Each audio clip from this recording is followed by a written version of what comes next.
Hello, I am Ghoul from Descent into Horror Hell. Many moons ago, me and Skidgore recorded an outdoor episode.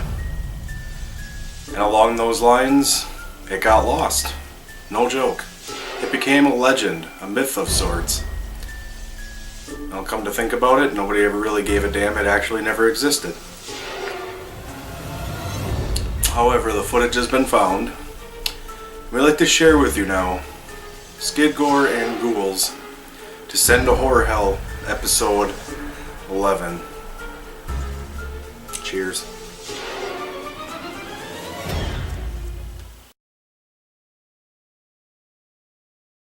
Hey guys, welcome back to Descent into Horror Hell, episode 11, I think. We're on 10 or 11. Who the hell's keeping count? Apparently not us.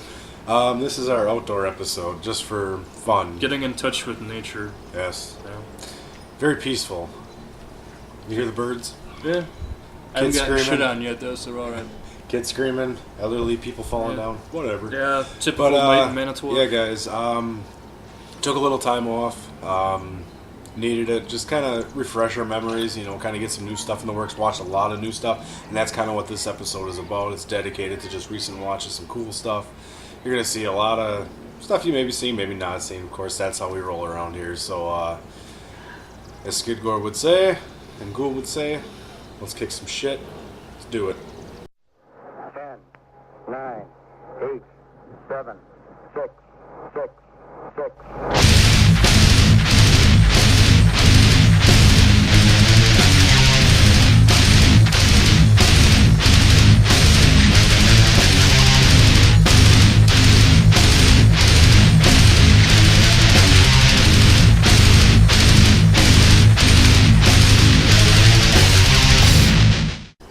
Hey guys, welcome back. We're going to start off this, of course, recent watches. We're going to alternate 5 to 7 films. I don't remember really which one we picked, but we're going to go through them and just kind of talk a little bit about them, some recommendations. So I'm going to get this started with a film called Goodnight Mommy. It's a subtitled movie from Germany. It is of course, we talk about now, our new term is slow burner. It is kind of one of them films, but Literally a slow burner, especially at the end. burner. Oh yeah, the movie is two twin boys, grow up with their mom, and her mom gets this facial surgery, and she's got these, wraps on, and they kind of slowly start to think that that's not their mom, even though she tries to plead with them that, I am your mom, and she keeps telling them, and they kind of go, they don't think so. So they try to do all these, at the end you see these kind of torture things where they, basically try to say, well, prove it. And it's a really... Just kind of gets out of control from it's definitely a good one. I didn't think it was going to be subtitled, because usually they have nice little green stickers where I buy it from that say this movie is subtitled. Must have forgot. I'm not going to bother to try to, say the names in these movies, because, Those twins, whoever the fuck those twins are, though, they're really good child actors. Oh, I look forward to absolutely. seeing them in more shit, for sure. Absolutely. They're really believable as the twins. And, like I was telling you, when you told me you were going to do that one, I'm just... The last... 5 minutes of the movies or whatever, it's like you're thinking, man, is that really their, sure that's not their actual mother they're burning alive? Yeah, right. I just fucking gave the ending away, whatever, fuck you. But yeah, it's a great movie, man. Definitely. 2015 came out last year. Of course, Anchor Bay put this one out, and they usually do pretty good releases for horror films, so. Absolutely. What you got? Well, I have one most people probably seen. As you know, it was Friday the 13th not too long ago, so I was on a big Jason kick. So I watched my favorite, Part 3, Friday the 13th, Part 3. That's the one where Jason gets his trademark hockey mask, and it's also in 3D, which, There's always the cool cover with the... Yeah, which is cool because, The glasses. It comes with these really cool glasses, Oh, yeah. These are awesome. Holy shit. You never look better, Ghoul. But anyway, yeah, Richard Broker, he was my favorite Jason. And rest in peace, he died. I think last year, I believe. But I love that probably franchise. it's probably one of my favorite Friday the 13th franchise. Part 3. We're gonna throw on Intruder. I'm just crazy about this store. This is kind of one of those that not a lot of people really talk about for being as good as it is. And this is, of course, where we like to watch all the YouTube videos with gore scenes and all that. This is the one with the receipt right through the eye. Yeah. Like, and I forgot what movie that was from. Sam and Ted on meat hooks. Oh man, it's gory. It's fun. Bruce Campbell, of course, the dickhead cop. Yeah. Which, it's just one of those movies that I just, Scott Spiegel. I mean, you think that Sam Raimi, of course. You think that like a grocery store setting wouldn't be creepy, but when the lights go down and the shit hits the fan. And I think it's her boyfriend where you start thinking it's him and you're played by Greg Nicotero Yep. of K&D Effects, which is really cool. Yeah, so I mean, you kind of get that atmospheric idea, especially when the killer at the end is hunting her down and she hides in that like cardboard kiosk thing. Yeah. And it does have it does have suspense to it. Of course, you got the killer who obviously never dies for some reason. Must be an 80s thing. I'm just crazy about this store. But definitely check out Intruder at 81, I believe. Sounds about right. Early 80s. 80s Yeah. movie. Definitely Sam Raimi, of course. Essential for slasher fans. If you like slashers, check out Intruder. Yeah, it's up there definitely with the gore. So. Well, I have one from. Should have done my homework better, huh? 1994. Called Brain Scan.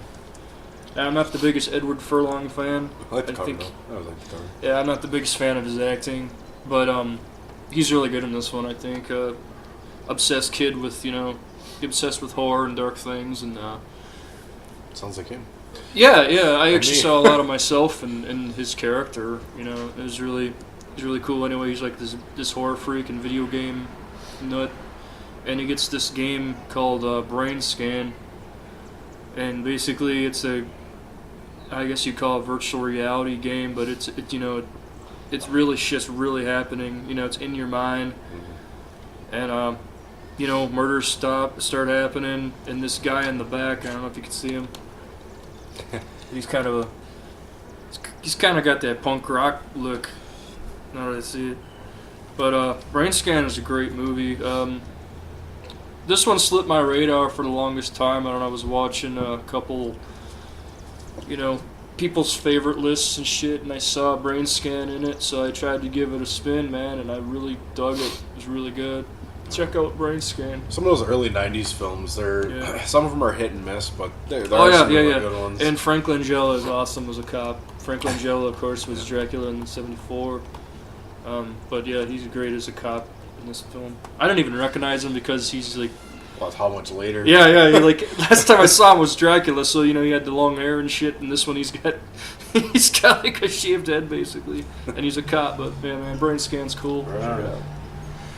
All right, this one's a little out of the ordinary, but I immensely enjoyed Freaks of Nature. This could have gone on our dark comedies. It's when you look at the lineup, you kind of start thinking like Teeny Boppers, some stupid movie like that. It has its elements, but Dennis Leary's in this, which is great. Patton Oswalt, which of course they're stand-up comedians. Joan Cusack is in here playing the mother. But basically, it's vampires are pegged again, or all live together with zombies and humans. They all kind of live together in one. Zombies have their own little retreat, behind a barricaded wall. The vampires and the humans live, in harmony. What year is that? This would be 2015. Oh, I'll have to check that out. And basically what ends up happening is all of a sudden the aliens come in. And I gotta remember... the Creep style? Kind of. They come in because this town is notorious for, if I can remember, which I can't, it's a food. Shit. Putting Ghoul on the spot here, folks. Yeah, I can't remember. They're famous for some kind of food, roast beef or something, I don't know. But they're like famous for ribs, I think it was something like that. And basically the aliens come by and start capturing everybody and throwing them in these big, in this grocery store. Again, we're at the grocery store. And all they want is the ribs. Wouldn't you? That's all they came for was the ribs. Fuck the people, I want the ribs too. So they just like destroyed it like Orson Welles, War of the Worlds type, anarchy. And, the zombies blame the vampires blame the humans blame the vampires. And so they're all in this big war. Yeah. And they all kind of come together, and it's a lot of fun. I mean, then there's werewolves in it, and it's got everything, and it's a hell of a lot of fun to watch. And the gore's in it is good. You get to see a hot chick's naked ass in there, which is... But, yeah, definitely. It's definitely one of those movies that, if you like the dark comedy, you just need a good laugh kind of thing. It's definitely up there, so... Right on, I'll check that one out. I have, when I say this name wrong, I apologize. Andreas Shinaz? Sure. Anthropophagus 2000. Good movie. Anthropophagus 2000 is... If anyone out there has seen Joe Amato's film Anthropophagus from, I believe, 81, I think it was. 80. Is it 80? I think it's 80, yeah. It's also called The Grim Reaper. It's a really good movie. The fetus eating scene has made it infamous. This one does not disappoint either. Great gore. Basically, pretty much the same story, as the original Anthropophagus, except kind of just brought up to date. Brought up to today's standards. It came out in I believe this came out in 93, I want to say. I believe. That was the common misconception. Everybody thinks Anthropophagus 2000? Yeah. 2000. No one didn't. Yeah.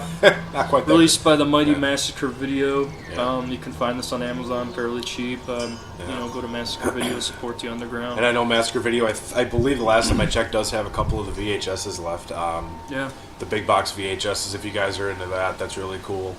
And the cannibal in this film is he's a pretty creepy dude, man. He's like I said, the original one was too. If you're a fan of the original Anthropophagus, I'm pretty sure you'll probably dig Anthropophagus 2000 up. Oh, I'm sure.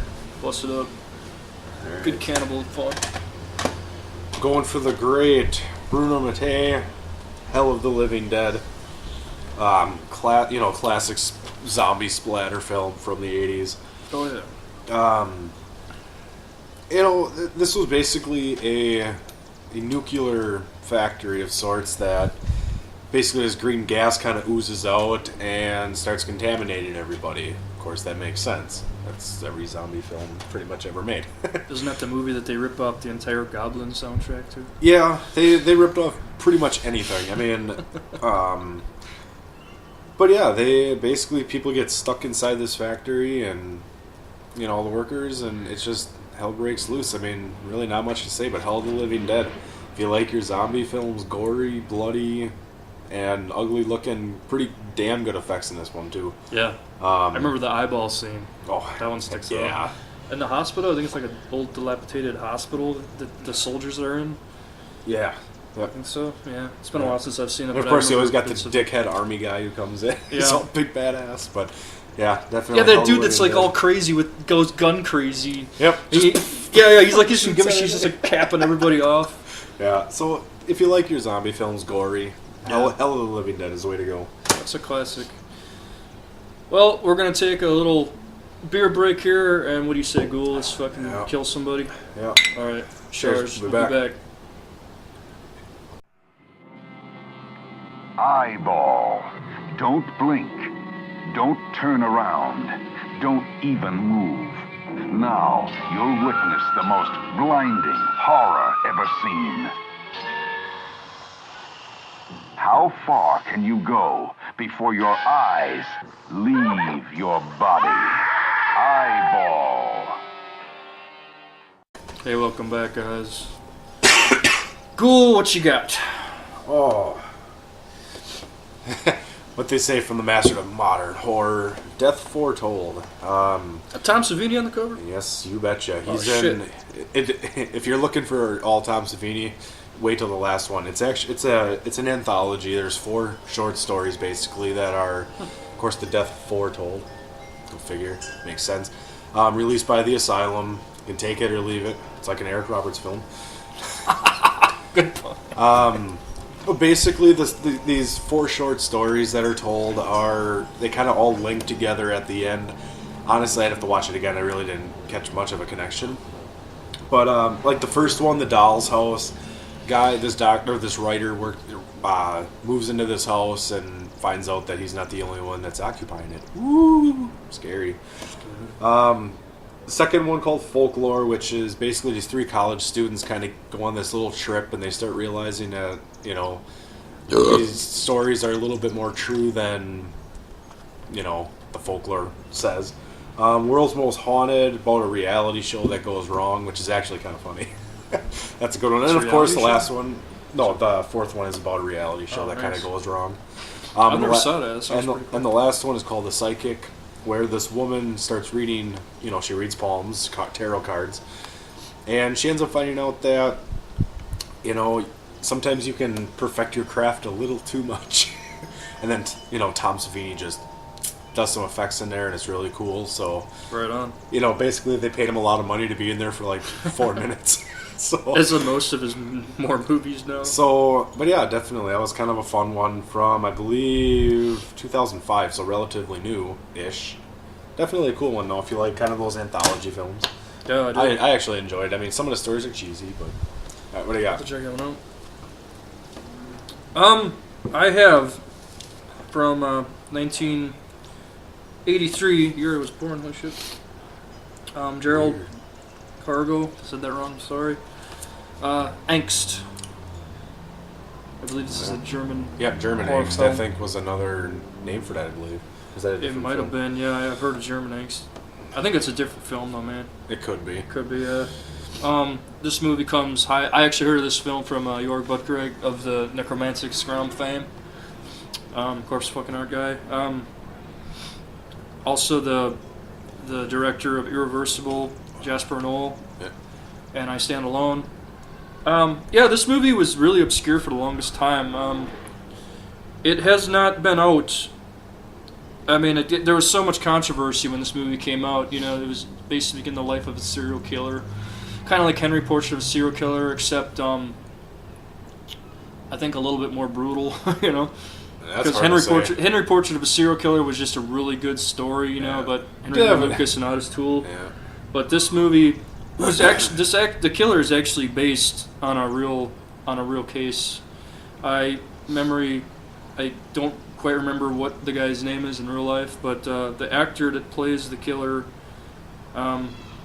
is really believable. I really was impressed with this film. Great score, good gore times. It's not the goriest movie. I actually thought it'd be a little more gory. German just splatter, because basically. it was so infamous, but it's just really disturbing. It's kind of a home invasion film in a way too, because this guy breaks into this. I think she's blind. No, her husband is like in a wheelchair, and she's an old lady, and basically he just kind of takes advantage of a situation like that, and just kind of tortures everybody. It's really done well though, and the scene in the alleyway, the stabbing in the alleyway is pretty cool. The ending is kind of funny because it just kind of comes out of nowhere. But yeah, man, check out Angst if you want to see something really unique. Highly recommended. Now the next one I have is horror, but it's not. It's a real life horror, I guess, of sorts, based on Dr. Kevorkian, of course, Jack Kevorkian. You don't know Jack. This one's kind of Al Pacino basically plays Dr. Jack Kevorkian, Dr. Death. Again, it's one of those films that's got a lot of stars. John Goodman is in it. Susan Sarandon is in it. Yeah, he's right there. And the whole, it kind of tells the whole life of the controversy of how a man basically assisted suicide to, people who were dying of, disease or age or just didn't want, it got to the point where people just wanted to commit suicide just because they were depressed in life, and he would help with that, and that's kind of where the controversy came in. So there's a lot of story about that. It's how he fought, you know, in the court system, saying, you know, about what's right, what's wrong, if you choose death, you know, that whole thing. So it's a really well-made movie. I personally believe in it. You know, I mean, if you want to die, you should just be able to. I think. Yeah, and you know, it's just about how he perfected his method and make, you know, for him it wasn't about the money, it was about the Finding peace. helping people, find their peace. That sounds really good, actually. I might have to check that out. So this one was definitely, I said, it's a real life horror. It's not twisted, it's not creepy, but if you know the idea, it's the idea, the fundamental behind somebody who can, you know, basically inject somebody and just watch them die. You know, that's the whole story behind it. That's why I consider it horror in that respect. You know, it's kind of like, you know, Jaws kind of. I know Jaws was scary because it's a big We're not going to shark. go there, Ghoul. I know it's no Jaws. No Jaws.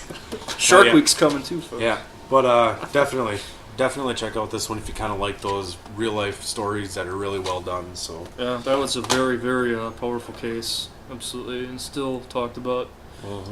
And man, Al Pacino, like plays a great role in that. me and Ghoul were having a discussion not too long ago about like some of the most underrated actors, and one of them was definitely Al Pacino. Oh yeah, And I totally agree with that. The guy is just amazing. crossover appeal everywhere.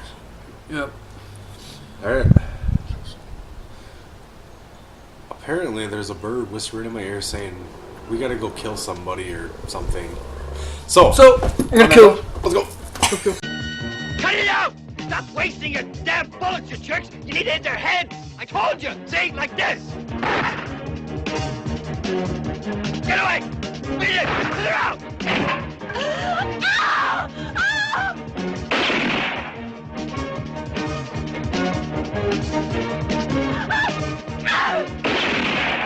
Hey guys, welcome back for the third, and we're gonna actually do this as the final video. We're each gonna pick one, and we're gonna talk it's not like we're gonna talk terribly too much about it, but just kind of leave it for last because as you can tell, it's getting really, really fucking windy out here. Yeah. I mean, look at Going my away pretty toupee soon. is just woo, it's taking off all sorts of ways. So That's not movie magic either, folks. no, I can't pull that off in the movie film. All right, I'll let you start there, Skid. Oh, I'm gonna go. All right. All right. Well, I have two more here.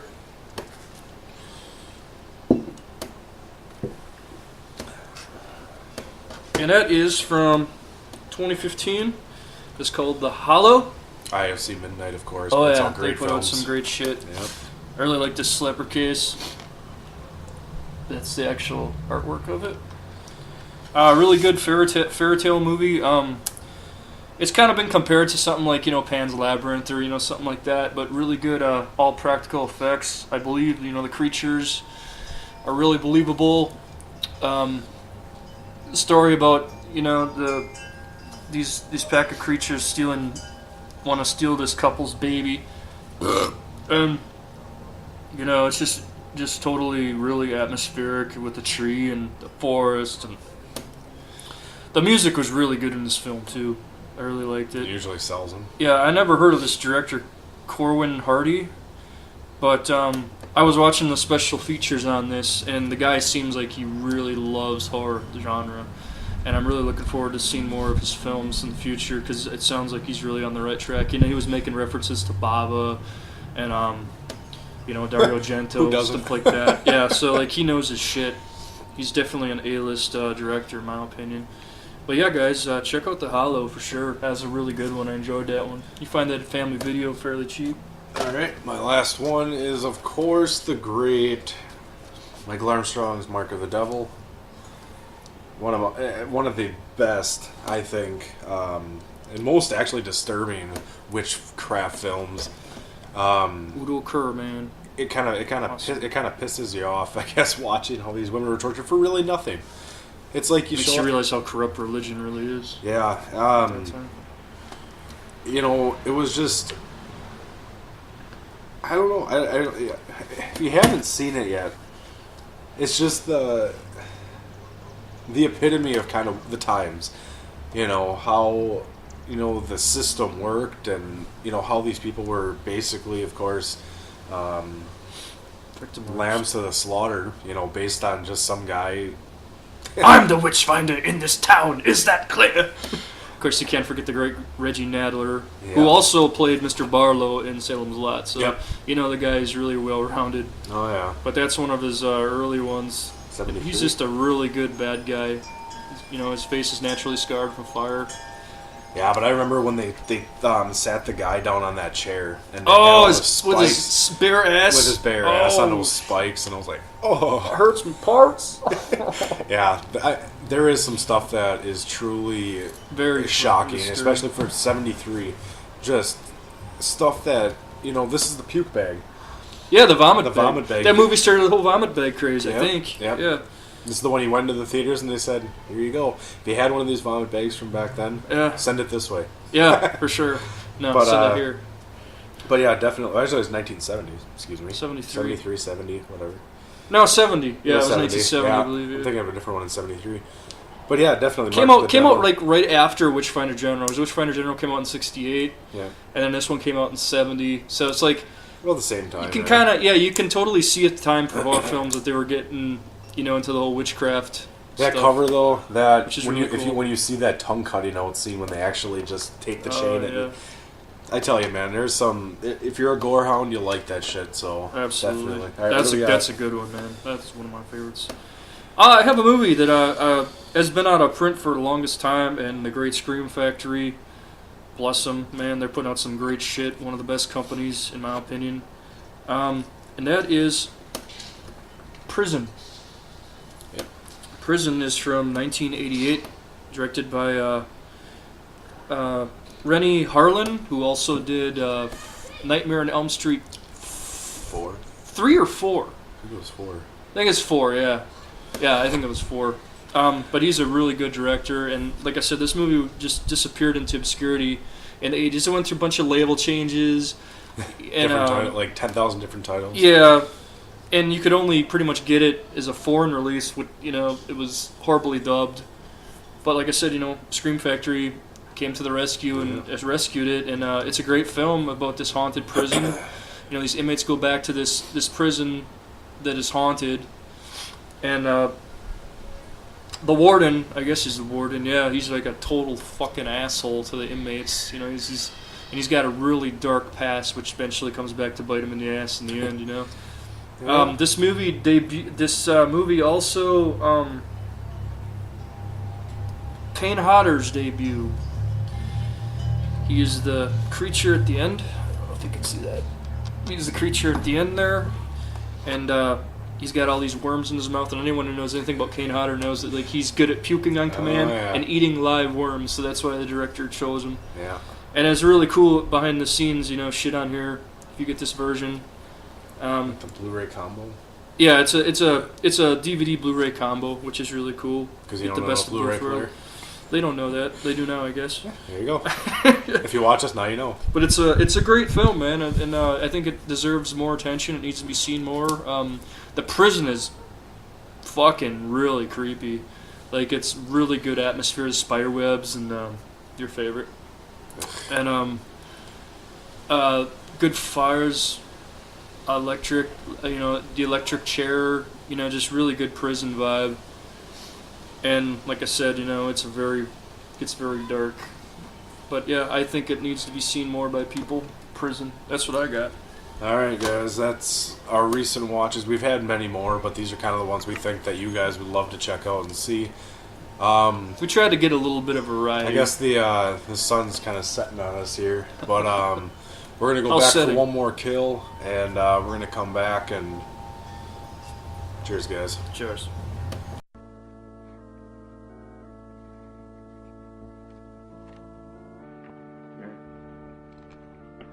There she comes now, real easy. The next thing to do is get this hair off.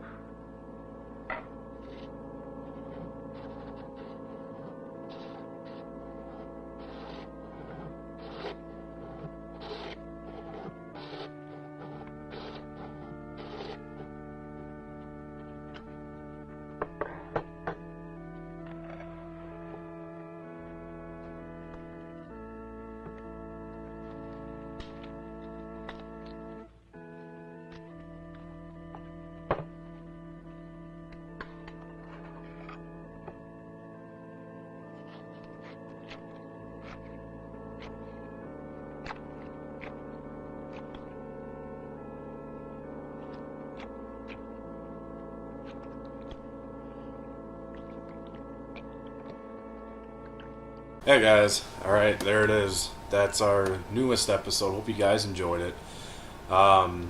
Definitely got a lot of cool stuff coming up, a lot of big ideas. We're going to start working on our new gore section, so check that out. If you guys watched the first one, I think episode 3. So we're going to be working on that. Was that 2? Yeah. See, I know they all kind of run together. So we're going to be working on that. We got something for, of course, the classic monsters. You definitely don't want to miss that one. So until next time, guys. You guys take care, man. Until next time, stay scared. I'm Ghoul. I'm Skid Gore, and we'll see you next time, man. Descent into Horror Hell! Check it out. Let us behold the Father,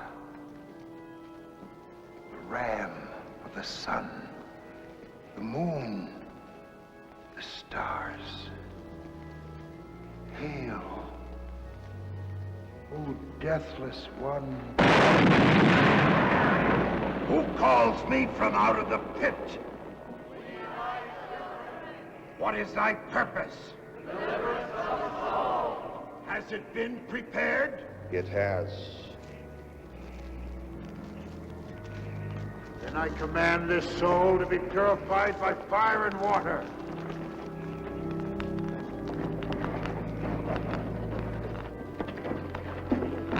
Almighty light and burning flame of comfort, enter this body and cleanse it of its unworthy soul.